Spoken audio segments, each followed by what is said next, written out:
ನಮಸ್ಕಾರ ವೀಕ್ಷಕರೇ. ಒಂದು ಮರ ಸೊಗಸಾಗಿ ಕಾಣಬೇಕಾದ್ರೆ ಅದರ ಬೇರು ಬಲಿಷ್ಠವಾಗಿರಬೇಕು. ಅದೇ ರೀತಿ ಒಬ್ಬ ಮನುಷ್ಯ ತನ್ನ ಎಲ್ಲ ಚಟುವಟಿಕೆಗಳಲ್ಲಿ ಕಾರ್ಯ ಕೆಲಸಗಳಲ್ಲಿ ಯಶಸ್ವಿಯಾಗಬೇಕಾದ್ರೆ ಅಡಿಪಾಯ ಬೇಕು ಆರೋಗ್ಯ. ಉತ್ತಮ ಆರೋಗ್ಯವನ್ನು ಹೇಗೆ ಪಡೆಯೋದು? ಆಯುರ್ವೇದದ ಸಲಹೆಯಿಂದ. ಈ ಆಯುರ್ವೇದದ ಸಲಹೆಯನ್ನು ಎಲ್ಲಿಂದ ಪಡೆಯೋದು? ಚಿಂತೆ ಬೇಡ. ಅದಕ್ಕಾಗಿಯೇ ಇದೆ ನಮ್ಮ ನಿಮ್ಮೆಲ್ಲರ ಮೆಚ್ಚಿನ ಆಯುರ್ವೇದಂ ವಹಾಮ್ಯಹಂ ಕಾರ್ಯಕ್ರಮ. ಹಾಗಾದ್ರೆ ಬನ್ನಿ ಸ್ನೇಹಿತರೆ, ಇಂದಿನ ಸಂಚಿಕೆಯನ್ನು ಆರಂಭಿಸೋಣ. ಆದರ್ಶ ಅವರೇ ನಮಸ್ಕಾರ. ನಮಸ್ಕಾರ. ನಮ್ಮ ಆಯುರ್ವೇದಂ ವಹಾಮ್ಯಹಂ ಕಾರ್ಯಕ್ರಮಕ್ಕೆ ಆತ್ಮೀಯ ಸ್ವಾಗತ. ಧನ್ಯವಾದಗಳು. ಆದರ್ಶ ಅವರೇ, ಈ ಮಾನಸಿಕ ಒತ್ತಡ ಅಂದರೆ ಸ್ಟ್ರೆಸ್ ಹೇಗೆ ಬರುತ್ತೆ, ಹಾಗೆ ಇದನ್ನ ತಡೆಗಟ್ಟೋದು ಹೇಗೆ, ಇದ್ರ ಬಗ್ಗೆ ಮಾಹಿತಿಯನ್ನ ಕೊಡ್ತೀರಾ? ಹೌದು ಕಿರಣ್ ಅವರಿಗೆ, ಈ ಆಧುನಿಕ ಜೀವನ ಶೈಲಿಯಲ್ಲಿ ಹೆಚ್ಚು ಸ್ಟ್ರೆಸ್ ಇರೋದು ಮತ್ತು ಮನೆಗೆ ಬಂದ ತಕ್ಷಣ ಆ ಒಂದು ಸ್ಟ್ರೆಸ್ಸನ್ನು ನಿಭಾಯಿಸೋದು ತುಂಬ ಸ್ಟ್ರೆಸ್ಸು ಈಗಿನ ಒಂದು ಜೀವನ ಶೈಲಿಯಲ್ಲಿ ಬಂದಿದೆ. ಈಗ ಮನೆಯಲ್ಲಿ ನಾವೇನು ಆಹಾರವನ್ನು ತೆಗೆದುಕೊಳ್ತೀವಿ ಅದನ್ನು ಆರೋಗ್ಯದ ಮೇಲೆ ನಮಗೆ ಯಾವ ರೀತಿ ಪರಿಣಾಮ ಆಗುತ್ತೆ ಅಂತ ಹೇಳಿ ನಾವು ಅದನ್ನು ಭಾವಿಸಿರೋಲ್ಲ. ಈಗ ನಾವೊಂದು ಆಫೀಸ್ನಲ್ಲಿದ್ದೀವಿ, ಆಫೀಸ್ನಲ್ಲಿ ಒಂದು ಸ್ಟ್ರೆಸ್ಸಿನಲ್ಲಿ ಈಗ ಒಂದು ಜೀವನ ಶೈಲಿ ನಾವೇನು ಮಾತಾಡ್ತಾ ಇದ್ವಿ, ಆ ಒಂದು ಸ್ಟ್ರೆಸ್ನಲ್ಲಿ ಊಟ ಮಾಡುವಂಥದ್ದು ಮತ್ತು ಟೈಮ್ ಸರಿಯಾಗಿರೋದಿಲ್ಲ. ಈ ಒಂದು ಟೈಮನ್ನು ನಾವು ಕರೆಕ್ಟಾಗಿ ಮಾಡ್ಕೊಳ್ಬೇಕಾಗತ್ತೆ. ಆಹಾರವನ್ನು ತೆಗೆದುಕೊಳ್ಳೋದು ಬಿಸಿ ಬಿಸಿಯಾದಂಥ ಆಹಾರವನ್ನು ತೆಗೆದುಕೊಳ್ಬೇಕು.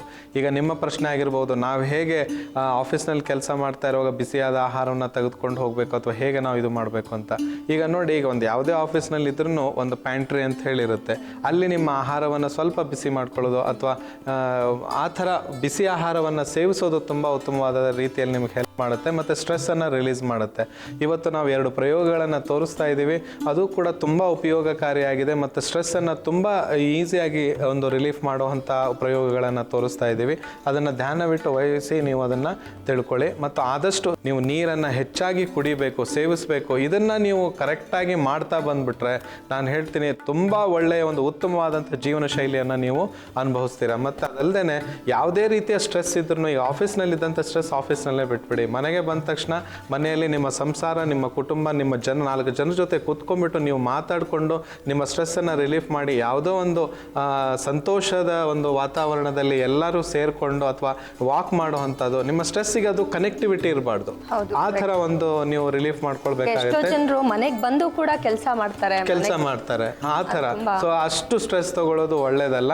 ಮತ್ತು ನೀವು ತೆಗೆದುಕೊಳ್ಳುವಂಥ ಆಹಾರ ಬರೀ ನಿಮ್ಮ ಒಂದು ಬೇರೆ ಕೆಲಸದಲ್ಲೇ ಧ್ಯಾನವನ್ನು ವಹಿಸೋದು ಏನಿದೆ ಅದು ಕೂಡ ತುಂಬ ತೊಂದರೆಯುಕ್ತ ಅಂತೇಳಿ ಹೇಳ್ಬೋದು. ಹೆಚ್ಚು ಕೊಬ್ಬಿನ ಅಂಶ ಇರುವಂಥದ್ದು, ಎಣ್ಣೆಯಲ್ಲಿ ಕರೆದಂಥ ಪದಾರ್ಥಗಳನ್ನು, ಆಮೇಲೆ ಹೆಚ್ಚಾಗಿ ಆಹಾರವನ್ನು ಸೇವಿಸೋದು, ಇದೆಲ್ಲ ತುಂಬ ಒಂದು ಮೂಲಭೂತವಾಗಿ ಸ್ಟ್ರೆಸ್ಗೆ ಕಾರಣ ಆಗುತ್ತೆ. ಮತ್ತು ಉಪ್ಪು ಮತ್ತು ಸಕ್ಕರೆಯನ್ನು ಭಾಳ ಕಡಿಮೆ ಮಾಡಿ.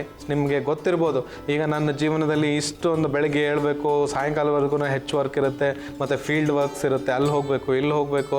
ಈ ಒಂದು ಸ್ಟ್ರೆಸ್ನಲ್ಲಿ ಆಮೇಲೆ ಕೆಲವೊಂದು ಏನೋ ಕಲೆಕ್ಷನ್ಸ್ ಇರುತ್ತೆ, ಅಲ್ಲಿ ಹೋಗಬೇಕು, ಇವೆಲ್ಲ ಕಲೆಕ್ಟ್ ಮಾಡಬೇಕು. ಈ ಥರ ಒಂದು ಸ್ಟ್ರೆಸ್ ಆದಂಥ ಒಂದು ಜೀವನದಲ್ಲಿ ನೀವು ಫುಡ್ಡಿಗೆ ಒಂದು ಕರೆಕ್ಟಾಗಿ ಒಂದು ಟೈಮನ್ನು ಮಾಡಿಕೊಂಡು ಆದಷ್ಟು ಬೆಳಗ್ಗೆ ಅಥವಾ ಸಾಯಂಕಾಲ ನೀವು ಮನೆ ಬಂದ ಮೇಲೆ ಒಂದು ಹೊರವಲಯದಲ್ಲಿ ವಾಕ್ ಮಾಡುವಂಥ ಒಂದು ಅಭ್ಯಾಸನ ಇಟ್ಕೊಳ್ಳಿ. ಮತ್ತು ಮಧ್ಯದಲ್ಲಿ ಆದಷ್ಟು ಹೆಚ್ಚಾಗಿ ನೀರನ್ನು ಕುಡಿಯೋದು ತುಂಬ ಒಳ್ಳೆಯದಂತೇಳಿ ಹೇಳ್ಬೋದು.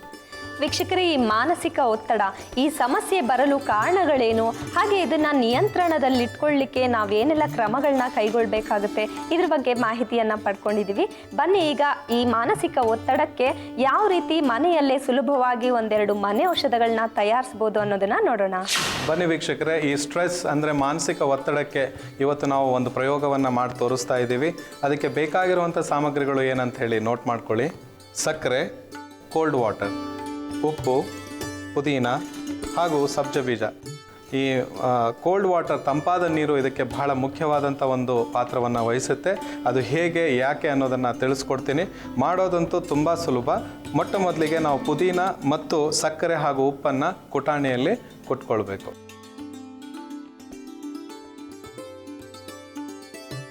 ಒಂದು 1/4 ಚಮಚದಷ್ಟು ಉಪ್ಪನ್ನು ಹಾಕ್ಕೊಳ್ಬೇಕು. 1 ಟೀ ಸ್ಪೂನಷ್ಟು ಸಕ್ಕರೆ,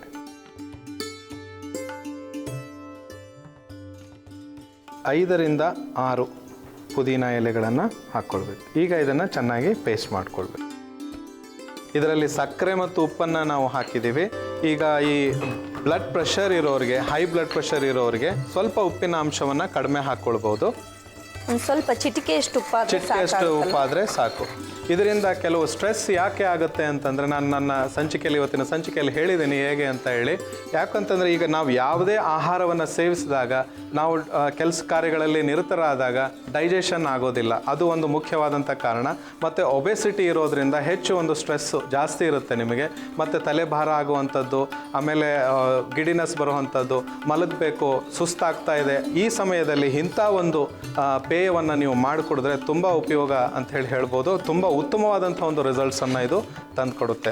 ವೀಕ್ಷಕರೇ, ಇದು ಮಾಡೋದಂತೂ ತುಂಬ ಸುಲಭ. ಪುದೀನ ಎಲೆಗಳನ್ನು ಇಲ್ಲಿ ನಾವು ಹಾಕಿದ್ದೀವಿ.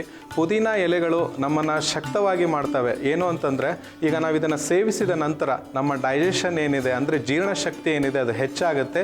ಮತ್ತು ಯಾವುದೇ ರೀತಿಯ ಒಂದು ಈಗ ನಾವು ಈ ಕಿಲುಬಿ ಹುಳುಗಳೇ ಆಗಿರ್ಬೋದು ಅಥವಾ ಜಂತು ಹುಳುಗಳೇ ಆಗಿರ್ಬೋದು, ಅದನ್ನು ಬೆಳೆಸೋದಕ್ಕೆ ಇದು ಬಿಡೋದಿಲ್ಲ. ಇಂಥ ಒಂದು ಸಮಸ್ಯೆಗಳು ಆದಾಗ ನಮ್ಮ ದೇಹದಲ್ಲಿ ನಮಗೆ ಸ್ಟ್ರೆಸ್ ಇನ್ನೂ ಹೆಚ್ಚು ಅನಿಸುತ್ತೆ. ಆದಷ್ಟು ಮಾನಸಿಕ ಒತ್ತಡದಲ್ಲಿ ನಾನು ಬಂದಿದ್ದೀನಿ ಅಂತ ಹೇಳಿ ಒಂದು ಆ ಅನಿಸಿಕೆ ಏನಿದೆ ಕೂಡ ಅದೊಂದು ಮುಖ್ಯವಾದಂಥ ಕಾರಣ ಆಗುತ್ತೆ. ಆದ್ದರಿಂದ ಇಂಥ ಒಂದು ಪೇಯವನ್ನು ನೀವು ಮಾಡಿ, ತಂಪಾದ ಒಂದು ಪಾನೀಯವನ್ನು ಊಟದ ನಂತರ ನೀವು ಇದನ್ನು ಕುಡಿಬೇಕಾಗುತ್ತೆ. ಮಧ್ಯಾಹ್ನದ ಊಟದ ನಂತರ ದಿವಸಕ್ಕೆ 1 ಬಾರಿ ಇದನ್ನು ನೀವು ಸೇವಿಸಬೇಕು. ಈಗ ಕಿರಣ್ಮಯಿ ಅವರೇ, ಅದು ರೆಡಿ ಆಗಿದೆ, ಸಾಕು. ಅದನ್ನು ಈಗ ಒಂದು ಗ್ಲಾಸ್ ಕೊಡಿ.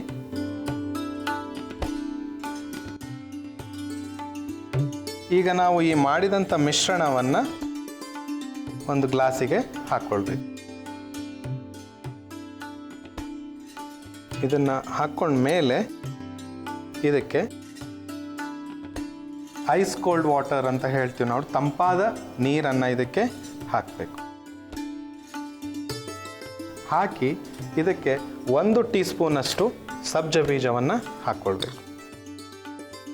1 ಟೀ ಸ್ಪೂನಷ್ಟು ಸಬ್ಜ ಬೀಜ ಇದನ್ನು ಹಾಕಿ ಇದನ್ನು ಕಲಕಿದ ನಂತರ ಇದನ್ನು ಒಂದು 5 ನಿಮಿಷ ಹಾಗೆ ಬಿಡಬೇಕು. ಬಿಟ್ಟ ನಂತರ ಈ ಸಬ್ಜ ಬೀಜ ದಪ್ಪ ಆಗುತ್ತೆ. ಅದಾದ ನಂತರ ಇದನ್ನು ನೀವು ಮಧ್ಯಾಹ್ನ, ನಾನು ಮೊದಲೇ ಹೇಳಿದ ಹಾಗೆ ಮಧ್ಯಾಹ್ನ ಊಟ ಆದಮೇಲೆ ದಿವಸಕ್ಕೆ 1 ಬಾರಿ ನೀವು ಇದನ್ನು ತೆಗೆದುಕೊಳ್ತಾ ಬರಬೇಕು. ಇದರಿಂದ ಡೈಜೆಷನ್ ಇಂಪ್ರೂವ್ ಆಗುತ್ತೆ, ಮಲಬದ್ಧದ ಸಮಸ್ಯೆಗಳು ಅದನ್ನು ನೀವು ಕಡೆಗಾಣಿಸ್ಬೋದು. ಮತ್ತು ಅದಲ್ಲದೆ ಹೆಚ್ಚು ಒಂದು ಉತ್ಸಾಹ ಈ ಒಂದು ಪಾನೀಯದಿಂದ ಸಿಗುತ್ತೆ. ವೀಕ್ಷಕರೇ, ಇದನ್ನು ಮಾಡಿ ಮನೆಯಲ್ಲಿ ಪ್ರಯೋಗಿಸಿ. ಇದರಿಂದ ಅತ್ಯುತ್ತಮವಾದಂಥ ಒಂದು ಸ್ಟ್ರೆಸ್ ರಿಲೀಫಿಗೆ ತುಂಬ ಉಪಯೋಗಕಾರಿಯಾದಂಥ ಈ ಒಂದು ತಂಪಾದ ಪಾನೀಯನ್ನು ಬಳಸಿ ಇದರ ಉಪಯೋಗಗಳನ್ನು ತೆಗೆದುಕೊಳ್ಳಿ. ವೀಕ್ಷಕರೇ, ಈ ಸಬ್ಜ ಬೀಜ, ಪುದೀನ ಎಲೆಗಳು ಹಾಗೂ ಉಪ್ಪು ಮತ್ತು ಸಕ್ಕರೆಯನ್ನು ಹಾಕಿ ತಂಪಾದ ನೀರಿನಲ್ಲಿ ಮಾಡಿದಂಥ ಪಾನೀಯ ಈಗ ಸಿದ್ಧವಾಗಿದೆ. ಮಾನಸಿಕ ಒತ್ತಡ ನಿಯಂತ್ರಿಸಲು ಮನೆ ಔಷಧ. ಬೇಕಾಗಿರುವ ಸಾಮಗ್ರಿಗಳು: ಸಕ್ಕರೆ, ಉಪ್ಪು, ಪುದೀನ, ಸಬ್ಜ ಬೀಜ ಮತ್ತು ತಣ್ಣನೆಯ ನೀರು. ತಯಾರಿಸುವ ವಿಧಾನ: ಕುಟಾಣಿಗೆ ಉಪ್ಪು, ಸಕ್ಕರೆ, ಪುದೀನವನ್ನು ಹಾಕಿ ಕುಟ್ಟಿಕೊಳ್ಳಿ. ನಂತರ ಒಂದು ಲೋಟಕ್ಕೆ ಹಾಕಿ ತಣ್ಣನೆಯ ನೀರು ಮತ್ತು ಸಬ್ಜ ಬೀಜವನ್ನು ಹಾಕಿ ಬೆರೆಸಿಕೊಂಡರೆ ಮಾನಸಿಕ ಒತ್ತಡ ನಿಯಂತ್ರಿಸಲು ಮನೆ ಔಷಧ ಸಿದ್ಧ. ಸ್ನೇಹಿತರೆ, ಈ ಮಾನಸಿಕ ಒತ್ತಡದ ಸಮಸ್ಯೆಗೆ ಒಂದು ಸರಳವಾದ ಮನೆ ಔಷಧ ಹೇಗೆ ಸಿದ್ಧಪಡಿಸೋದು ಅಂತ ನೋಡಿದ್ವಿ. ವೀಕ್ಷಕರೇ, ಈಗ ಸ್ಟ್ರೆಸ್ ಅಂದರೆ ಮಾನಸಿಕ ಒತ್ತಡಕ್ಕೆ ಇನ್ನೊಂದು ಕಷಾಯವನ್ನು ನಾನು ಮಾಡಿ ತೋರಿಸ್ತಾ ಇದ್ದೀನಿ. ಅದಕ್ಕೆ ಇದು ಕೂಡ ಒಂದು ತುಂಬ ಸರಳವಾದಂಥ ಒಂದು ಕಷಾಯ. ಹೇಗೆ ಮಾಡುವಂಥ ವಿಧಾನ ಏನಿದೆ ತುಂಬ ಸರಳ. ಇದಕ್ಕೆ ಬೇಕಾಗಿರುವಂಥ ಸಾಮಗ್ರಿಗಳು ಏನಂತ ಹೇಳಿ ನೋಟ್ ಮಾಡ್ಕೊಳ್ಳಿ. ಗುಲಾಬಿ ದಳಗಳು, ಬೆಲ್ಲ, ನಿಂಬೆಹಣ್ಣು, ಕಪ್ಪುಪ್ಪು ಹಾಗೂ ಬೆಟ್ಟದ ನೆಲ್ಲಿಕಾಯಿಯ ಪುಡಿ. ಇಷ್ಟು ನಾವು ಇದಕ್ಕೆ ಉಪಯೋಗಿಸ್ತಾ ಇದ್ದೀವಿ. ಇದನ್ನು ಮಾಡೋದು ತುಂಬ ಸುಲಭ. ಹೇಗೆ ಅಂತ ಹೇಳಿ ತೋರಿಸ್ಕೊಡ್ತೀನಿ. ಮೊದಲಿಗೆ ಒಂದು ಪಾತ್ರೆಗೆ ಅರ್ಧ ಗ್ಲಾಸಿನಷ್ಟು ನೀರನ್ನು ಹಾಕಿ ಬಿಸಿ ಮಾಡಿಕೊಳ್ಬೇಕು.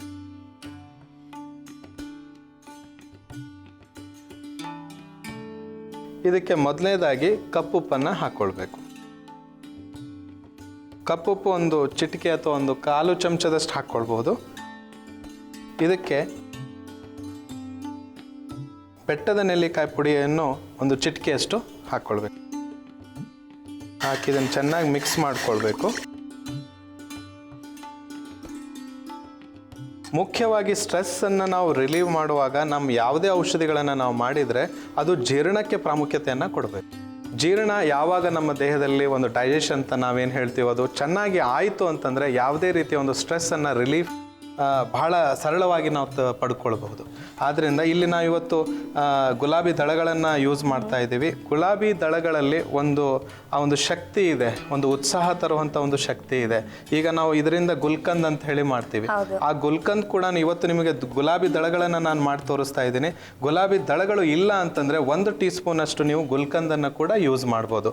ಆವಾಗ ನೀವು ಸಕ್ಕರೆಯನ್ನು ಹಾಕೋ ಅವಶ್ಯಕತೆ ಇರೋದಿಲ್ಲ. ಸೊ ಇದನ್ನು ಹಾಕಿ ಮಾಡೋದ್ರಿಂದ ಒಂದು ಉತ್ಸಾಹ ತರುತ್ತೆ, ಒಂದು ಫ್ರೆಶ್ನೆಸ್ ಇರುತ್ತೆ, ಮತ್ತು ಡೈಜೆಷನ್ ಕೂಡ ಬಹಳ ಬೇಗ ಆಗುತ್ತೆ. ಸೊ ಇಲ್ಲಿ ಇದು ನೀರು ಬಾಯ್ಲಿಗೆ ಬರ್ತಾ ಇದೆ. ಈ ಸಮಯದಲ್ಲಿ ಬೆಲ್ಲವನ್ನು ಹಾಕ್ಕೊಳ್ಬೇಕು. ಒಂದು ಅರ್ಧ ಚಮಚದಷ್ಟು ಬೆಲ್ಲವನ್ನು ಹಾಕ್ಕೊಳ್ಬೇಕು.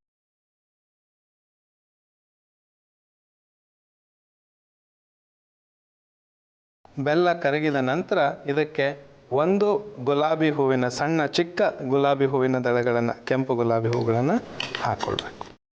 ಗುಲಾಬಿ ದಳಗಳನ್ನು ಚೆನ್ನಾಗಿ ತೊಳ್ಕೊಂಡ್ಬಿಟ್ಟು ಅದನ್ನು ನೀರಿನಲ್ಲಿ ಸ್ವಚ್ಛವಾಗಿ ಅದನ್ನು ಹಾಕ್ಕೊಳ್ಬೇಕು. ಈಗ ಗಿಡಗಳನ್ನ ಬೆಳೆಸ್ಬೇಕಾದ್ರೆ ಅಂದ್ರೆ ಕೆಮಿಕಲ್ಸ್ ಜಾಸ್ತಿ ಯೂಸ್ ಮಾಡಿರ್ತಾರೆ. ಆದ್ರಿಂದ ಅದನ್ನ ತೊಳಿಲೋದು ತುಂಬಾನೇ ಅನಿವಾರ್ಯ ಆಗುತ್ತೆ ಅಂತ ಹೇಳಿ. ಹೌದಮ್ಮ. ಈಗ ಇದಕ್ಕೆ ಗುಲಾಬಿ ದಳಗಳನ್ನು ಹಾಕಿದ ಮೇಲೆ ನಿಂಬೆ ಹಣ್ಣಿನ ರಸವನ್ನು ಇದೇ ಸಮಯದಲ್ಲಿ ನಾವು ಹಾಕ್ಕೊಳ್ಬೇಕು. ಒಂದು 1/4 ಭಾಗದಷ್ಟು ನಿಂಬೆ ಹಣ್ಣಿನ ರಸವನ್ನು ಹಿಂಡ್ಕೊಳ್ಬೇಕು. ಇದನ್ನು ಮತ್ತೆ ಒಂದು ಸಾರಿ ನಾವು ಮಿಕ್ಸ್ ಮಾಡಿಕೊಂಡು, ಇದನ್ನು ನಾವು ಸ್ಟ್ರೇನ್ ಮಾಡೋ ಹಾಗಿಲ್ಲ, ಇದನ್ನು ಹಾಗೇನೆ ನಾವು ಸೇವಿಸಬೇಕಾಗುತ್ತೆ. ಗುಲಾಬಿ ದಳಗಳನ್ನು ಕಚ್ಚಿ ತಿನ್ಬೇಕು. ಸೊ ಈ ಥರ ಇದನ್ನು ನೀವು ಮಾಡೋದ್ರಿಂದ ಇದನ್ನು ದಿವಸಕ್ಕೆ 1 ಬಾರಿ, ರಾತ್ರಿ ಊಟವಾದ ನಂತರ 1 ಬಾರಿ ಇದನ್ನು ಈ ಥರದ ಪೇಯವನ್ನು ಮಾಡಿ ಅಥವಾ ಕಷಾಯವನ್ನು ಮಾಡಿ ಕುಡಿಯೋದ್ರಿಂದ ನಿಮಗೆ ತುಂಬ ಉತ್ತಮವಾದಂಥ ರಿಸಲ್ಟ್ಸನ್ನು ಕಂಡುಕೊಳ್ತೀರಾ. ಮತ್ತು ಬೆಳಿಗ್ಗೆ ಏನು ಮಲ ವಿಸರ್ಜನೆಯಲ್ಲಿ ಕೂಡ ಯಾವುದೇ ರೀತಿಯ ತೊಂದರೆ ಆಗೋದಿಲ್ಲ, ಮತ್ತು ಮಲಬದ್ಧತೆಯನ್ನು ತಡೆಯೋದಕ್ಕೆ ತುಂಬ ಉತ್ತಮವಾದಂಥ ಒಂದು ಕಷಾಯ ಅಂತೇಳಿ ಹೇಳ್ಬೋದು. ಈಗ ಇದು ಸಿದ್ಧವಾಗಿದೆ.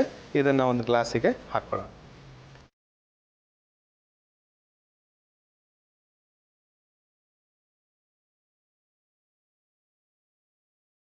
ಹಾಗೆ ಈ ಗುಲಾಬಿಯಲ್ಲಿ ಬೇರೆ ಬೇರೆ ವರ್ಣಗಳಲ್ಲಿ ಸಿಗುತ್ತೆ ನಮಗೆ ಹೂವು. ಅದರಿಂದ ಯಾವುದೇ ಒಂದು ಗುಲಾಬಿ ಆದ್ರೂ ಪರವಾಗಿಲ್ಲ, ಯಾವ ಗುಲಾಬಿನೂ ಆಗ್ಬೋದು, ರೆಡ್ ಆಗ್ಬೋದು, ಯೆಲ್ಲೋ ಆಗ್ಬೋದು, ವೈಟ್ ಆಗ್ಬೋದು. ಗುಲಾಬಿ ಹೂಗಳ ದಳಗಳು ನಮಗೆ ಸಿಕ್ತು ಅಂತಂದ್ರೆ ಅಷ್ಟೇ ಸಾಕು. ಈಗ ಗುಲಾಬಿ ದಳಗಳು ನಿಮ್ಮಲ್ಲಿ ಇಲ್ಲ, ಸಡನ್ ಆಗಿ ಅವೈಲಬಿಲಿಟಿ ಇಲ್ಲ, ಮನೆಯಲ್ಲಿ ಗುಲ್ಕಂದ್ ಇದೆ ಅಂತಂದ್ರೆ ಗುಲ್ಕಂದ್ ಕೂಡ ಹಾಕೊಂಡ್ಬಿಟ್ಟು ನೀವು ತಗೊಳ್ಬೋದು. ಗುಲಾಬಿ ಹೂವಿನ ದಳಗಳು ನೆಸೆಸರಿ ಅಂತ ಹೇಳಿ ಏನಿಲ್ಲ. ಈಗ ಗುಲಾಬಿ ದಳಗಳು ನಿಮ್ಮಲ್ಲಿ ಇಲ್ಲ, ಸಡನ್ ಆಗಿ ಅವೈಲಬಿಲಿಟಿ ಇಲ್ಲ, ಮನೆಯಲ್ಲಿ ಗುಲ್ಕಂದ್ ಇದೆ ಅಂತಂದ್ರೆ ಗುಲ್ಕಂದ್ ಕೂಡ ಹಾಕೊಂಡ್ಬಿಟ್ಟು ನೀವು ತಗೊಳ್ಬೋದು. ಗುಲಾಬಿ ಹೂವಿನ ದಳಗಳು ನೆಸೆಸರಿ ಅಂತ ಹೇಳಿ ಏನಿಲ್ಲ. ವೀಕ್ಷಕರೇ, ಈ ಗುಲಾಬಿ ದಳಗಳು, ನಿಂಬೆ ಹಣ್ಣಿನ ರಸ ಹಾಗೂ ಬೆಲ್ಲ ಇವನ್ನೆಲ್ಲ ಬೆರೆಸಿ ನಾವು ಒಂದು ಕಷಾಯವನ್ನು ಸಿದ್ಧ ಮಾಡೋದು ಹೇಗೆ ಅಂತ ಹೇಳಿ ತೋರಿಸ್ಕೊಟ್ಟಿದ್ದೀನಿ. ಅದನ್ನು ಮನೆಯಲ್ಲಿ ಮಾಡಿ ಅದರ ಉಪಯೋಗಗಳನ್ನು ತೆಗೆದುಕೊಳ್ಳಿ. ಮಾನಸಿಕ ಒತ್ತಡ ನಿಯಂತ್ರಿಸಲು ಮನೆ ಔಷಧ. ಬೇಕಾಗಿರುವ ಸಾಮಗ್ರಿಗಳು: ಗುಲಾಬಿ ದಳ, ಬೆಲ್ಲ, ನಿಂಬೆಹಣ್ಣು, ಕಪ್ಪುಪ್ಪು, ಬೆಟ್ಟದ ನೆಲ್ಲಿಕಾಯಿ ಪುಡಿ. ತಯಾರಿಸುವ ವಿಧಾನ: ಕಾಯಲಿಟ್ಟ ಪಾತ್ರೆಗೆ ನೀರು, ಕಪ್ಪುಪ್ಪು, ಬೆಟ್ಟದ ನೆಲ್ಲಿಕಾಯಿ ಪುಡಿಯನ್ನು ಹಾಕಿ ಮಿಕ್ಸ್ ಮಾಡಿಕೊಳ್ಳಿ. ನಂತರ ಬೆಲ್ಲ ಮತ್ತು ಗುಲಾಬಿ ದಳವನ್ನು ಹಾಕಿ ಬೆರೆಸಿಕೊಳ್ಳಿ. ಅದಕ್ಕೆ ನಿಂಬೆಹಣ್ಣಿನ ರಸವನ್ನು ಹಿಂಡಿ ಮಿಕ್ಸ್ ಮಾಡಿಕೊಂಡು ಕುದಿಸಿ ಒಂದು ಲೋಟಕ್ಕೆ ಹಾಕಿಕೊಂಡರೆ ಮಾನಸಿಕ ಒತ್ತಡ ನಿಯಂತ್ರಿಸಲು ಮನೆ ಔಷಧ ಸಿದ್ಧ.